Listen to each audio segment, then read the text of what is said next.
Bills Mafia. On tonight's Air Raid Hour postgame show, we are diving deep into all things Bills Jets. We got the latest injury updates, major takeaways, and a whole lot more. Stay tuned. This is a breakdown you won't want to miss. But first,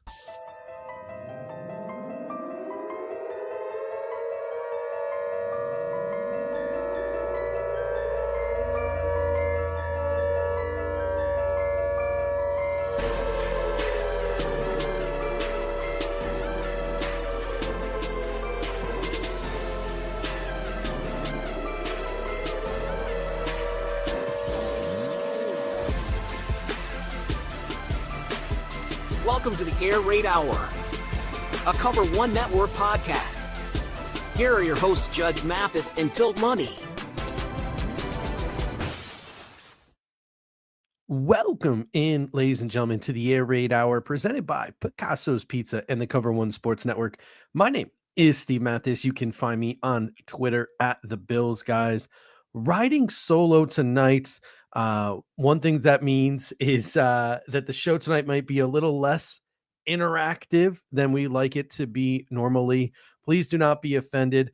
We have a pretty good system that we've worked out here at the Air Raid Hour where Dave and I are able to monitor the chat as the other person speaks, and do not have that luxury tonight. So bear with me. And if I do not get to your comments this evening, I do apologize. But coming in early, RJ Melville with the Happy New Year's, everyone. And yeah, it is a Happy New Year because the Buffalo Bills improve to 13-3, 8-0 at home with a 40-14 beatdown of the New York Jets. And I'll tell you what, it is always fun to continue to watch Aaron Rodgers absolutely implode. And I don't want to spend too much of the show this evening making fun of the New York Jets, but their 2020 season has been an absolutely fascinating train wreck. I do not know how an organization lets that smug, narcissistic, absolutely washed quarterback essentially control their franchise. It is beyond me. That video that we got pregame of the Jets coming out to the New York Jets boombox, walking through the Buffalo Bills tunnel, and then postgame getting the picture of Josh Allen just staring it down, waiting to just beat the Jets down after seeing that kind of joke that they walk through the tunnel with.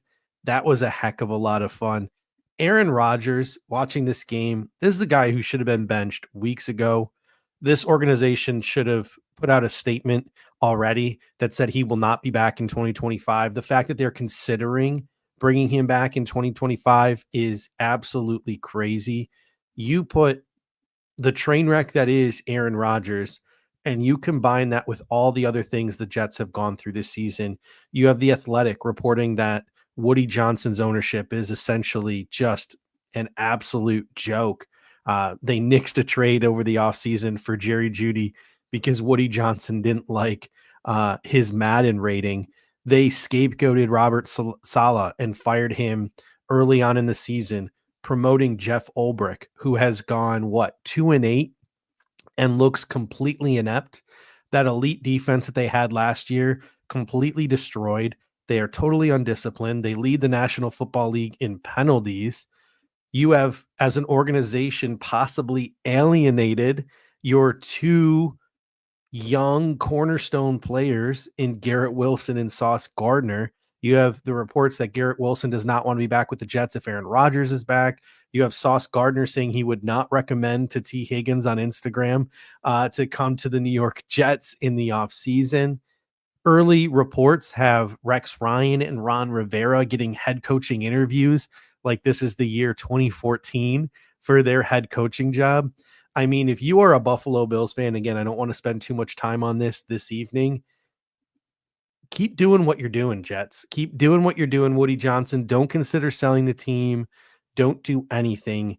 Your organization may actually be more of a joke than the Sabres, who share the same 14-year pro sports playoff drought. And that is something that is hard to accomplish. And you got RJ Melville coming in saying Rodgers basically ruined their franchise. Jessica Tennis saying Favre had a really good career after leaving the Packers, unlike Rodgers. What a loser.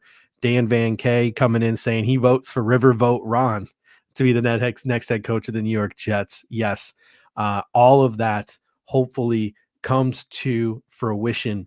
We're going to get into my one big thing for this evening, but first, a word from our sponsor. What's up, y'all? Khalil Shakir here. When I want Buffalo pizza, it's got to be Picasso's. Khalil Shakir. Your team, our pizza. Picasso's. This is Buffalo Pizza.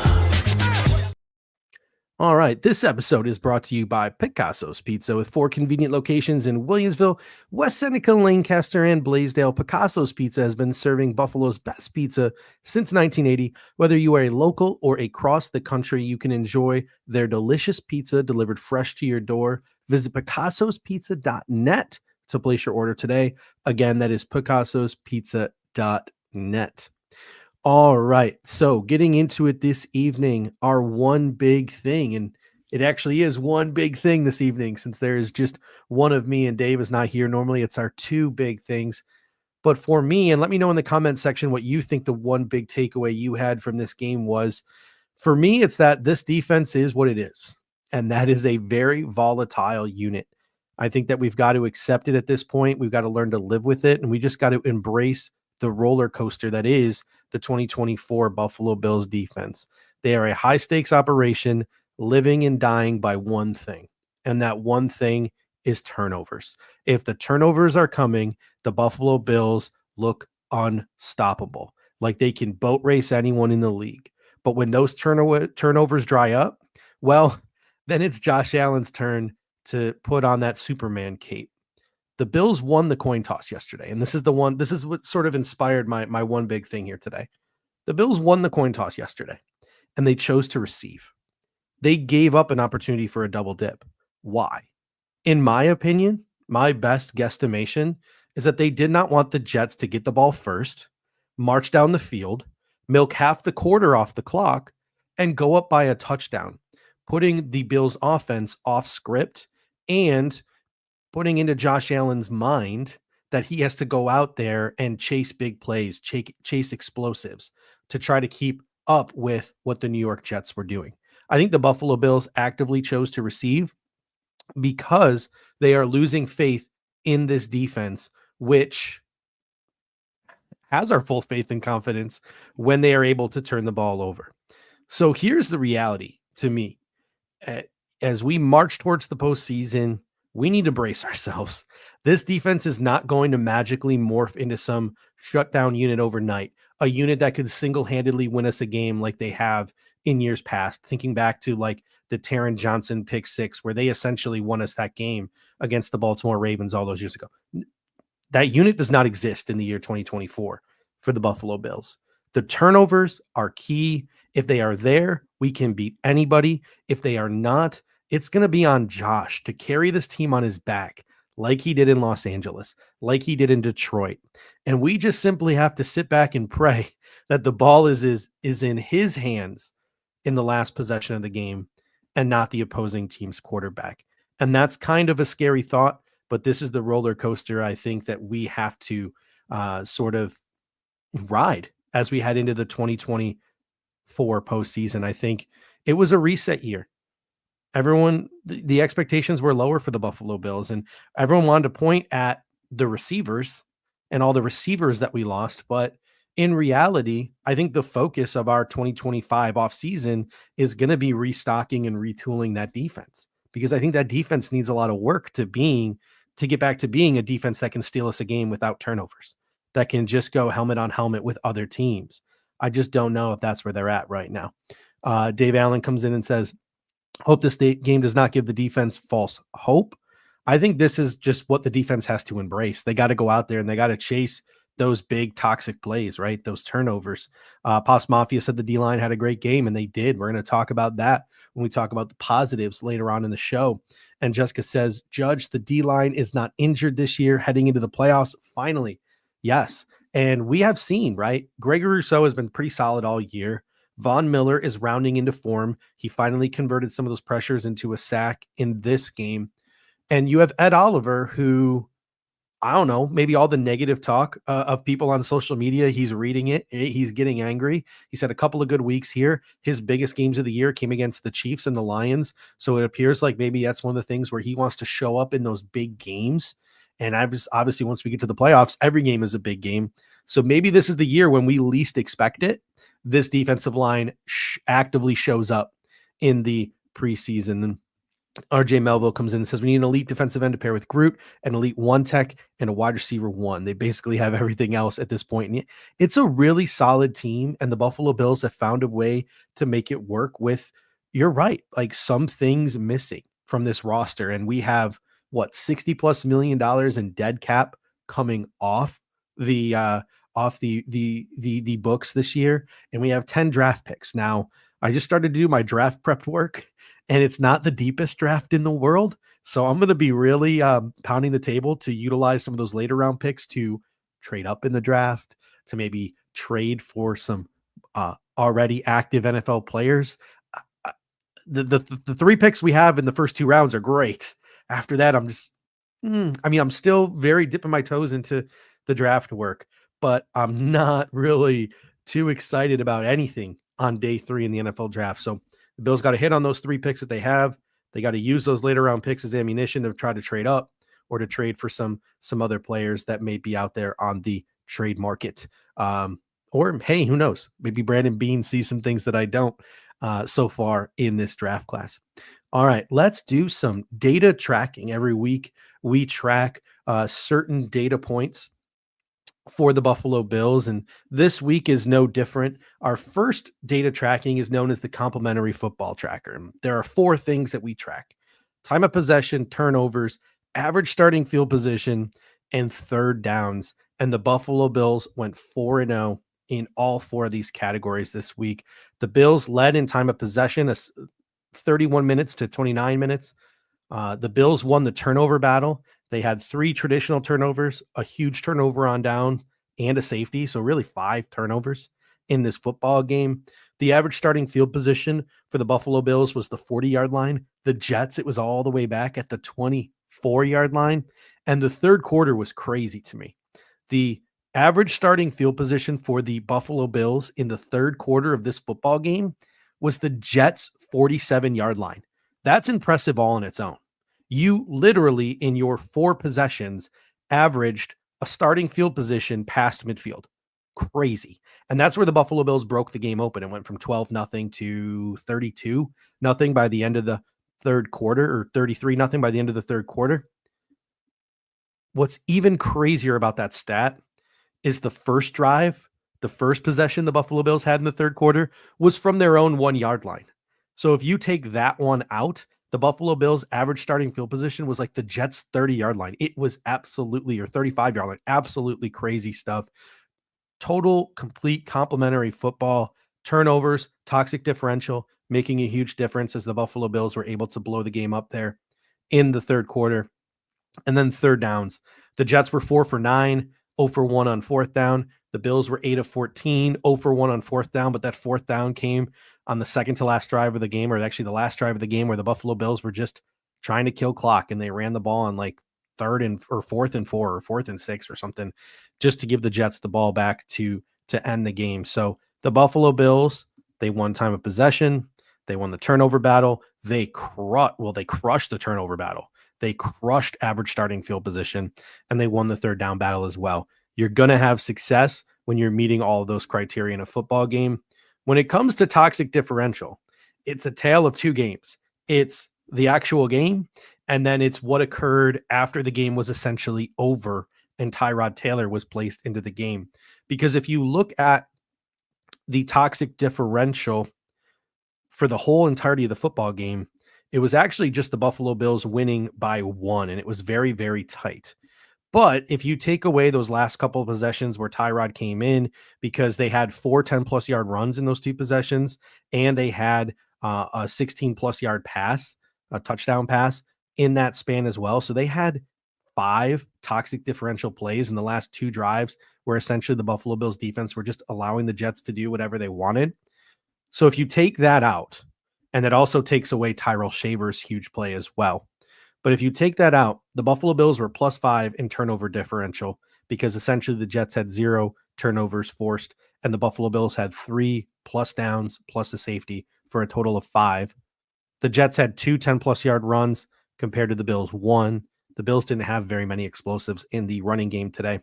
And the Jets had 2 16-plus yard passes compared to the Bills 3 16-plus yard passes. So the Bills were +5 in the toxic differential tracker if you are canceling out all of the garbage time in that game. So the Buffalo Bills were able to control and dominate most of the data points that we track here at the Air Raid Hour.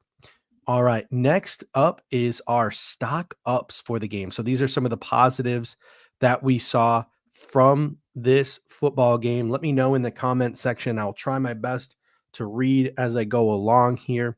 Talk about what your positive takeaways were from this football game.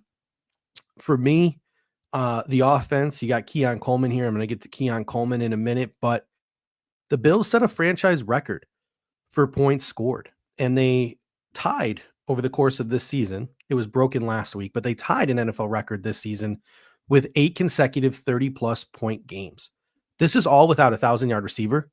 This is all without a 1,000-yard rusher. This is with 13 different guys catching a touchdown pass.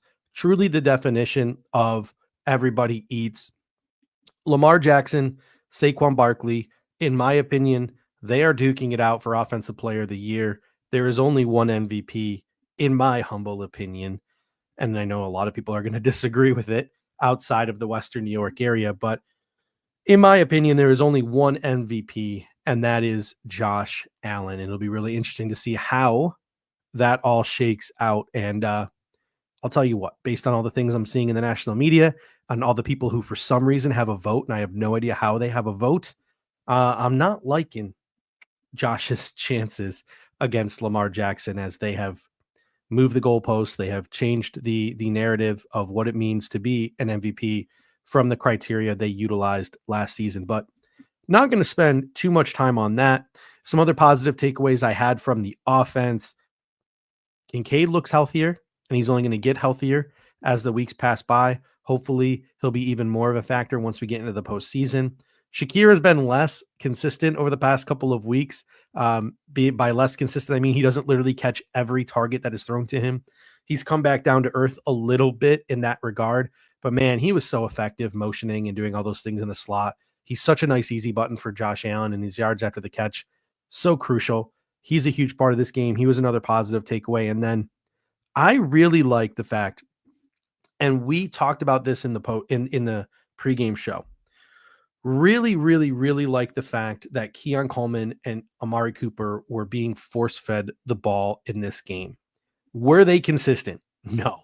Amari had the push-off, the offensive pass interference. Keon Coleman had a couple drops, one called back on a penalty, a nice catch called back on a penalty. So were they consistent? No. But you see the importance that these two wide receivers have on this offense when it is clicking. So it's important for them and Allen to build that chemistry. Amari Cooper, Keon Coleman, they've both been hurt. Amari Cooper did not get a training camp like Keon Coleman did. Like, there are still kinks that need to be worked out between Josh Allen and these two wide receivers, and they're utilizing these last couple of weeks to go out there and do that. Amari Cooper's touchdown was insane, right? And he's sitting there after the game, was like, yeah, that's just a normal catch for me. I've been high pointing a ball my whole life. Like, that wasn't anything crazy. Cooper did talk about what was crazy about that reception that he had for a touchdown in the end zone. He's like, yeah, normal quarterbacks don't throw that ball. They see the fact that the cornerback didn't bite and they move on to their next read. He's like, but Josh, man, I could just kind of feel like he was going to throw it to me anyway. And he threw it up there and he gave me a shot and I came down with it. Like, so that's crazy to me. Amari Cooper is saying, like, normal quarterbacks don't make that pass. Like, they don't throw that ball into the coverage that the Jets were playing. Josh Allen is just different. And Amari Cooper, I think, really likes the fact that Josh Allen is different and is really enjoying his time here in Buffalo, even though it has taken a while for him to start getting targeted again. And then Keon Coleman, man, I mean, that still image on that touchdown he had, the air, how high he gets up, it's just absolutely insane, right? Like that basketball hops that he has, his ability to high point. He also had a really nice grab on a deep ball that was called back on a phantom hold from that was on Spencer Brown. So Keon Coleman is going to be a red zone weapon for years to come.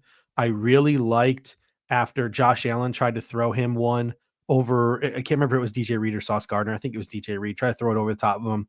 Josh Allen didn't get enough air under the ball, and that's exactly what Keon Coleman signaled. He's like, get the ball higher, get the ball higher. So you literally see these two working with each other, trying to work the kinks out. And there is now just this new element the Buffalo Bills have in the red zone that they didn't have before they had Keon Coleman. And between Keon Coleman and Amari Cooper, these are two guys who can just go and the phrase that a bunch of people use, for a ton of people using it, they can just go up and get a bucket, right? When the chemistry is right with these two, you can just throw the ball up and like they're open even when they're not open, and they can go get you a bucket. So Amari Cooper, Keon Coleman, glad some of the kinks got worked out there. I think you're going to see even more of these guys as a part of this offense as we enter the postseason. And then one final positive takeaway from the offense. How about Tyrell Shavers? What an awesome moment that was, catching the ball from Mitch Trubisky. I know James Heaney comes in and says Trubisky had a higher QB rating than 17. QB controversy. Pops Mafia called the Shavers touchdown when the team was in the huddle. The funny thing, the funniest story. So first of all, it was awesome to see him get a game ball. And it was awesome to see the way the team responded to Tyrell Shavers getting a game ball. I think it tells you everything you need to know about the Buffalo Bills locker room. Just how proud they were of him because of how he just goes about his business and does everything the right way. And he's just a four-phase special teamer, and he grinds, right?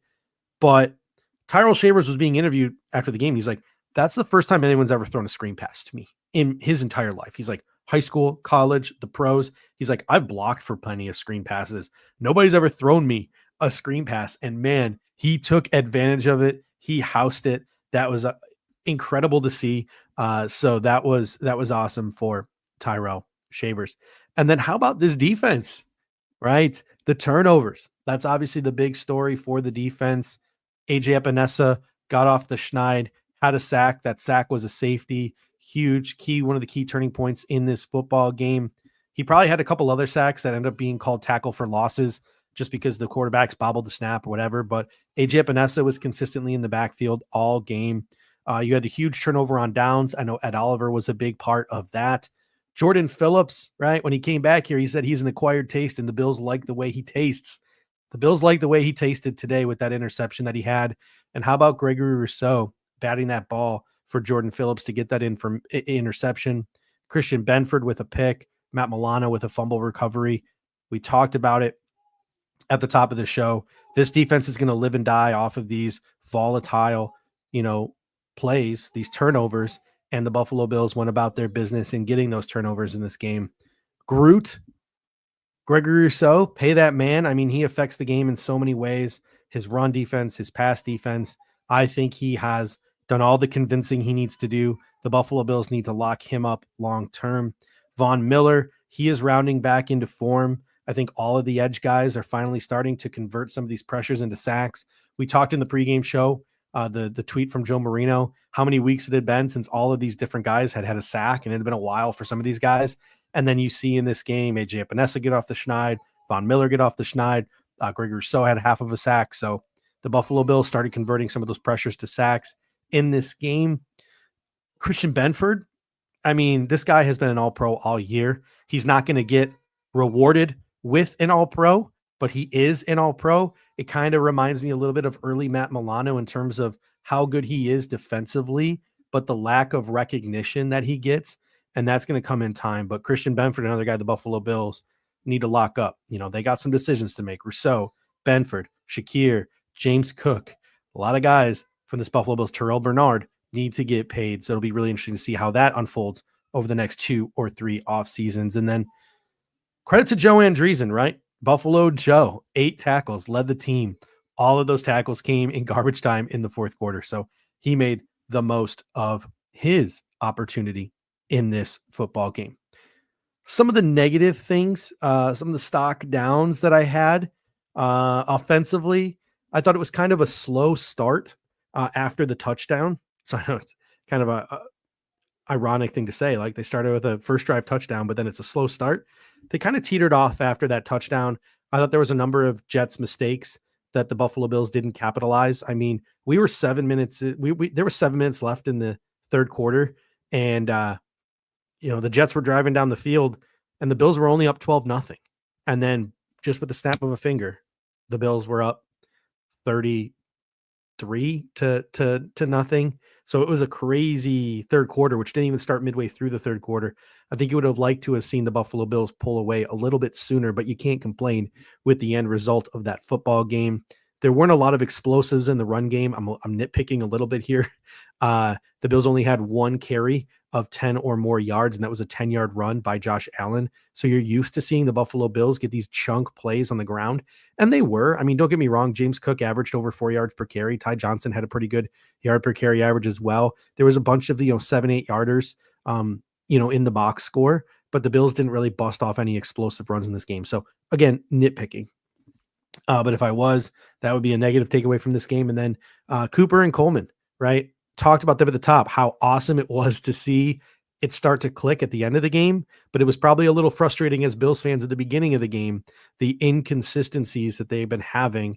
We already sort of addressed that. The Bills wanted to force feed those guys the ball today because they want to get rid of those inconsistencies. So hopefully you're going to start to see full games where Amari Cooper and Keon Coleman are making an impact. And then defensively, again, right, we hit it at the top of the show. This is a defense that needs turnovers to function. They cannot survive without them. There was a point in this game where and this was such a funny part of the game too, right, where Rodgers rolls out, he points to Kenny Yeboah to go upfield, and then he throws the ball at Kenny Yeboah's ankles on third down. He could have scrambled, but he was too old and too broken to do so. He could have thrown a better ball, and yet he was somehow mad at Kenny Yeboah for not catching a ball at his ankles. Like just so many comically funny things about that play. And then the Bills got the 4th and 1 stop after that.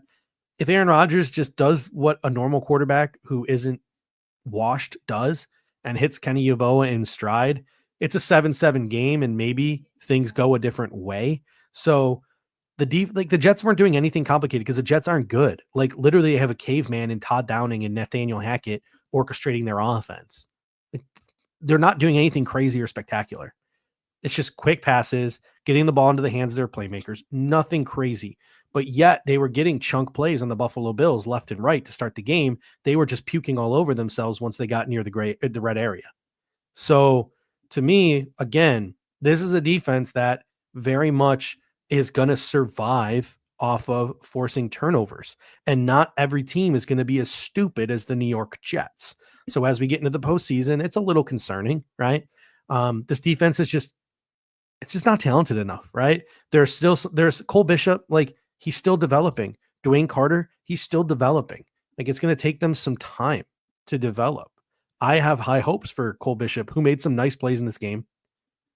I have hope for Dwayne Carter. But they're not going to go out there and be impact players right away, day one. That's just not realistic, right? They need bigger bodies in the middle to free up Ed Oliver, to free up Terrell Bernard. Like that's something that needs to be addressed.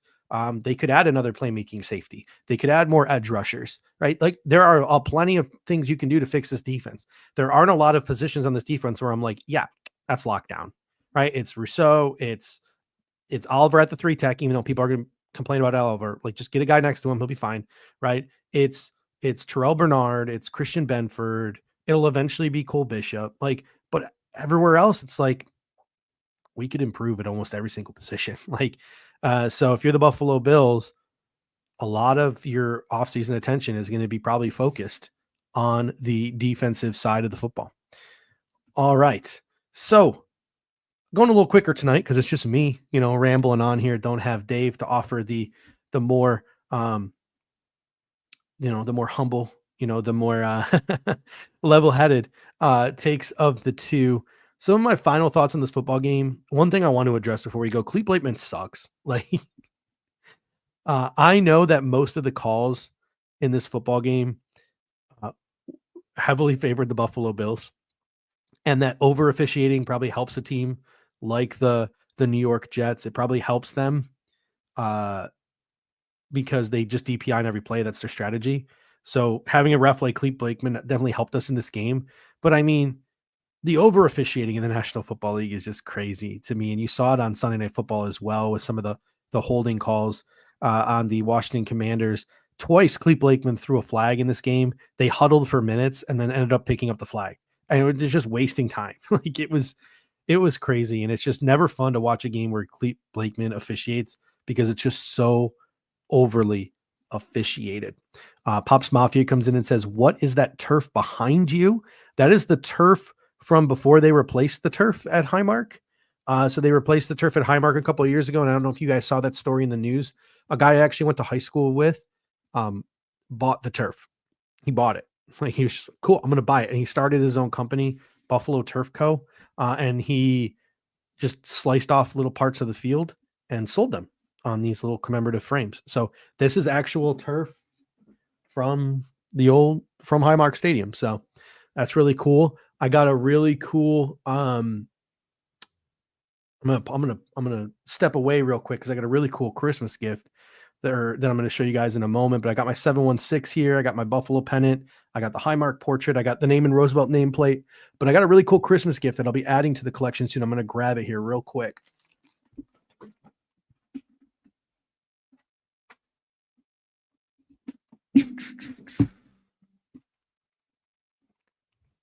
My parents got me this for Christmas. I got it in the mail.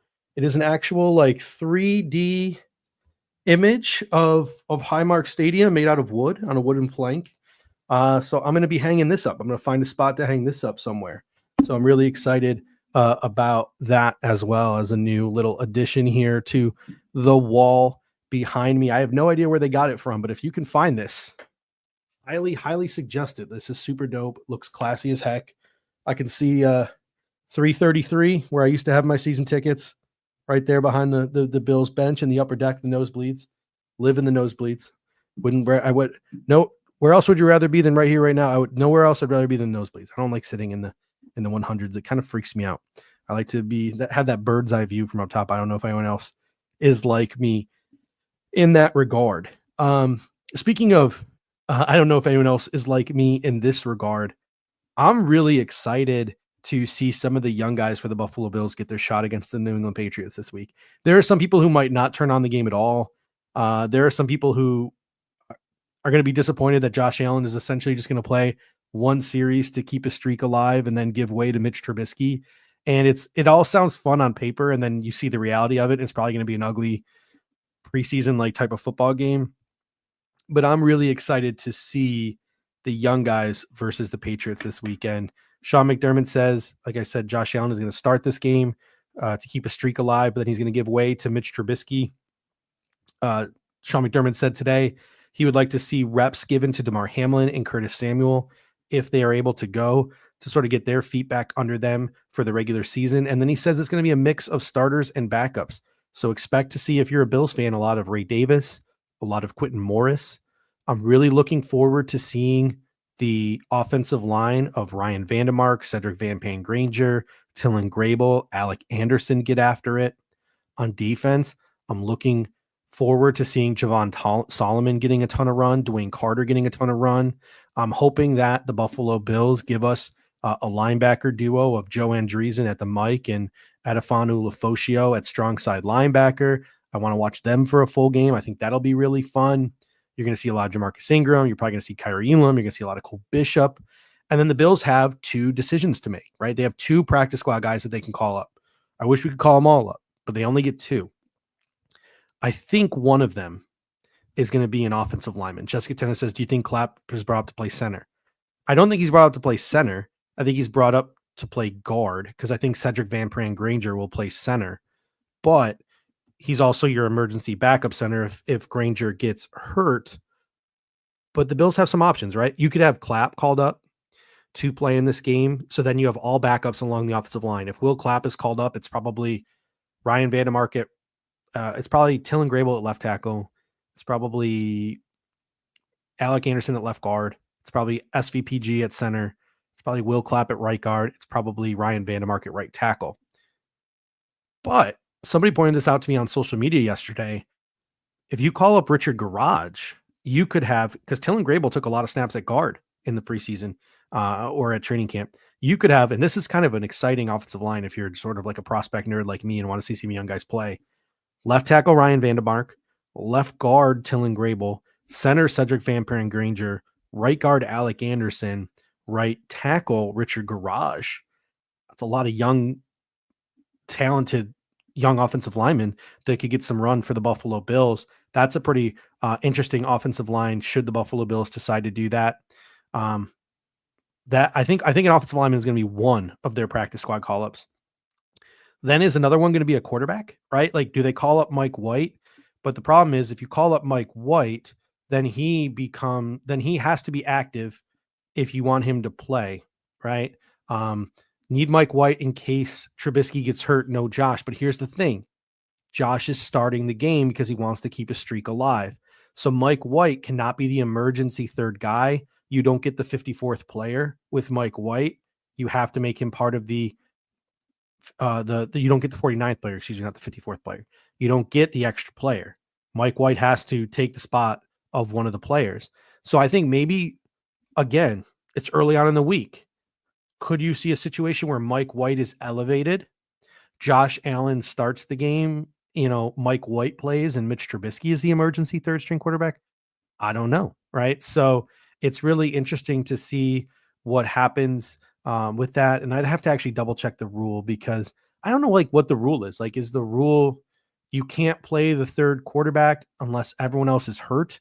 Or is the rule if you put the third quarterback in, none of the other two quarterbacks are eligible to come back into the game? I'd have to double check that because now I'm starting to rethink it in my own head. So my apologies for not doing more research on that. But I think Mike White could get called up, but I think there is some sort of, there could be some issues with that, complicated because Josh Allen wants to keep his start streak alive. But Frank Gore Jr. is a popular one. And a lot of people would like to see Frank Gore Jr. get, 25 carries in this game. We loved him in the preseason, right? Great story. KJ Hamler. I think a lot of people would like to see KJ Hamler. I think Shavers and Virgil are out of call-ups. Again, I'd have to double check on that. And Jalen Virgil, I don't know if it reset after he was cut and then brought back to the practice squad. I don't think it resets. So I think he might have used his 3 call-ups this year. You have Kingsley Jonathan, who could get a look as well, opposite Javon Solomon. The boring answer would be to give Casey Duhill another start. Hopefully the Buffalo Bills don't go that route. Zion Logue, the developmental one tech that they have, he could get some run. If you don't want to start Taron Johnson, Cam Lewis is dinged up. Could we see a Daquan Hardy or a Takori Couch get called up for this game? Maybe that's someone the Buffalo Bills want to get a look at. And then Lewis Seen has one more call up left at the safety spot. Maybe Lewis Seen gets called up, but I know they want to give DeMar Hamlin some run. And they have Cole Bishop, who they're going to want to play a lot too. So it'll be interesting. One player who will not be playing is Micah Hyde. And Sean McDermott put that one to bed today. Micah Hyde is strictly here he's here to get a ring. If the Bills get a ring, he's a great story. He's a coach on the field. He is a break glass in case of 10 emergencies type of dude. I don't think you're going to see him suit up for the Buffalo Bills ever again, but it's awesome that he's here. It's awesome. He's a presence in the room. He's a coach on the field in practice and all those various different things. So not going to see Micah Hyde, and you likely won't see Micah Hyde playing again for the Buffalo Bills, but it's awesome that he's around. All right. Thank you guys so much again. Awesome. I apologize that I couldn't scan the comment section more than I did during my time here this evening. Pops Mafia comes in and says, how do call-ups work in the playoffs? Unlimited call-ups in the playoffs. I still think it's 2 per game, but there's unlimited numbers. So the Buffalo Bills can utilize that however they see fit in the playoffs. So once you get to the playoffs, it's all reset and it's unlimited. 3 ways you can help this podcast. Number 1, smash that like button. Always appreciate that. That helps us with the algorithm as we, head into the morning tomorrow, trying to get some extra views on this show. Smashing that like helps us with the algorithm. Clicking that share button and, texting this show to somebody you think might enjoy it or sharing it on your social media. That's greatly appreciated. And also, once this live show is over, just leaving a comment in the show after it's done going live, that goes a long way to helping us with the algorithm as well. So it's just another comment you want to add, a critique you want to make, whatever it is, leave it in the comment section after the show's done going live. And it helps us out a little bit with the algorithm. And we make sure to go in over the course of the next couple of days and respond to anyone who leaves comments for us. So thank you guys so much. Really appreciate it. Thank you for putting up with me for an entire 40 minutes. Apologize that I can't go any longer, but I've been struggling since the 18-minute mark with a dry throat. And I didn't want to be like, because I'm just by myself, taking a sip of my drink here. So I've been trying to catch my breath. I don't know if you've been hearing me breathing into the mic awkwardly, but thank you guys so much. I really appreciate it. We will be back Sunday with our pregame show for the Patriots, breaking down a whole bunch of backups that we get to watch. We get to enjoy a stress-free game and then get ready for the playoffs, because in 3 of the 4 years since they have eliminated the number 2 seed getting a bye week, the Buffalo Bills have been a number 2 seed in the postseason. Totally Bills. So until next time, ladies and gentlemen, go Bills. Thank you for watching tonight's episode of the Air Raid Hour. Make sure to hit that like button on the way out. If you are catching the show on demand, leave a reply in the comments section and we will respond over the course of the week. You can always listen to every episode next day on all major podcasting platforms, including Apple Podcasts and Spotify, by searching Air Raid Buffalo. Thank you for your continued support, and as always, go Bills!